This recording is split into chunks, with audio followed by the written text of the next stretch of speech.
तर आज या कैरींपासून फोडींचा मुरांबा करायला घेतला. खूप छान झालेला, म्हणून म्हटलं रेसिपी सगळ्यांबरोबर शेअर करावी. पण त्या अगोदर एक पार्सल रिसीव झालेलं. एक टेबल क्लॉथ होतं, तर क्वालिटी ह्याची छान आहे. डाग वगैरे पडले तर ते लगेच पाण्यानेच रिमूव्ह होत होते. त्यानंतर मुरांबा करायला घेतला. आता फोडींचा मुरांबा ना मी पहिल्यांदाच करत होते.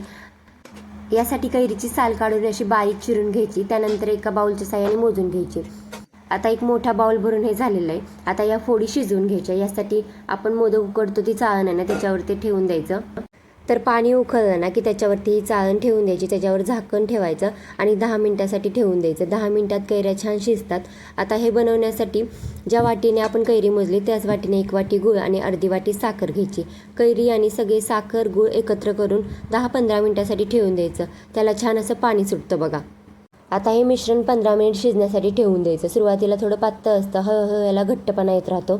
तर अशी बुडबुडे आली की आपला मुरंबा चांगला शिजलेला आहे. यावेळी गॅस बंद करायचा. थोडासा दालचिनीचा तुकडा घालायचा. तर या स्टेजला हे बंद करायचं, कारण थोडं थंड झालं की याला अजून घट्टपणा येतो. तर अशा प्रकारे फोडींचा मुरंबा रेडी आहे.